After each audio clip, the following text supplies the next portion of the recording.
Мифтахиддин Акмулла был живой загадкой для своих современников и стал тайной для потомков. Он говорил о себе мало и с неохотой, словно сознательно уходя в тень и оставляя читателей один на один с поэзией. Он жил, как писал, с упоением и полной самоотдачей, и остался жить в стихах.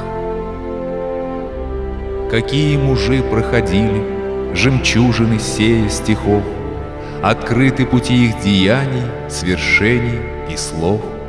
Ценнейшие труды, оставленные ими, то россыпь мудрости под сенью тонких строф. Ничто не предвещало взлета. Мифтахиддин, сын Камалиддина, родился в обычной башкирской семье, происходящей из племени Мин. Отец сельский мулла, дед Мухтасиб. Будущий поэт – один из 16 детей. Мать умирает молодой, а мачеха его не любит. Чтобы выбиться в люди, надо было или воевать, или учиться. И Мифтахиддин учится. Сперва в соседних деревнях, потом в знаменитом Стерлибаше. Там его воспитывает величайший суфийский поэт Башкортостана Шамс ад-Дин Заки. Их встреча решает судьбу башкирской культуры. Соединяются блестящий интеллект учителя и страстный талант ученика. Ослепительные духовные прозрения и трезвый взгляд на мир. Книжная поэзия и народное творчество соединяются, чтобы породить гения. И кто бы ни родился на земле, итог учителя в его ученике. Учение длится долгих 13 лет. Мифтахиддин достигает совершенства в науках и определенного мастерства в стихосложении. Он может служить имамом и возвращается в родной аул. Дома ему не рады. После ссоры с отцом поэт берет его телегу и рабочую лошадь и уезжает. Уезжает от семьи, которая стала чужой, от полицейского государства, которое не позволяет без письменного разрешения выйти за околицу. Он открыто бросает вызов этой системе и выходит из нее.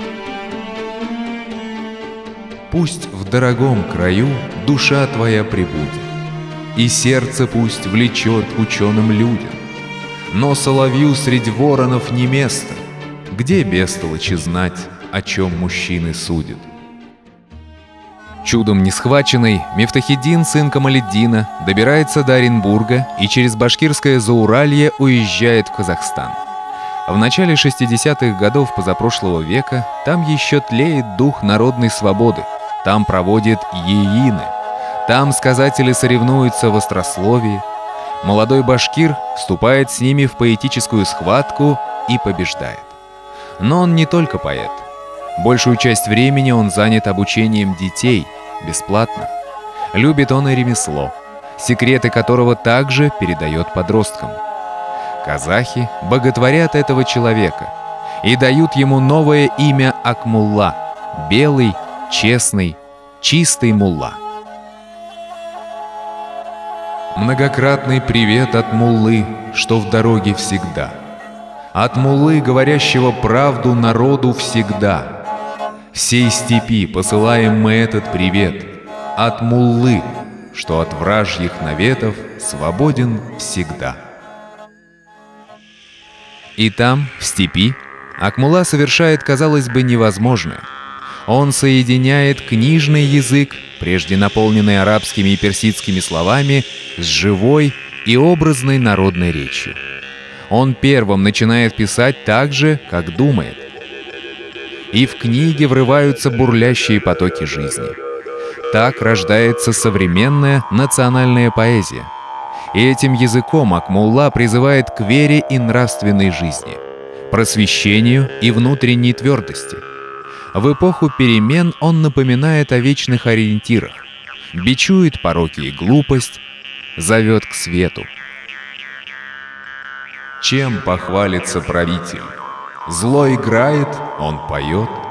Что хорошего в джигите, над страною вражий гнет.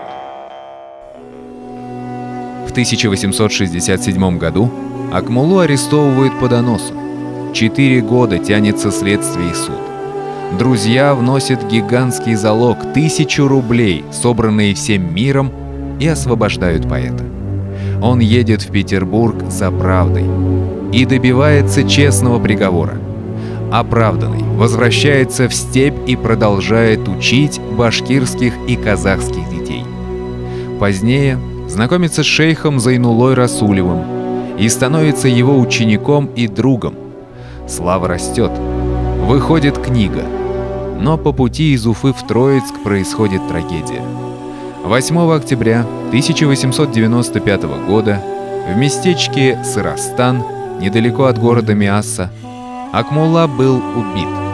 Преступление было заказным, но даже 2 кинжала не в силах перерезать память. Бренный мир есть извилистый путь и кривой. Пусть извилист, пусть крив, путник встал на него.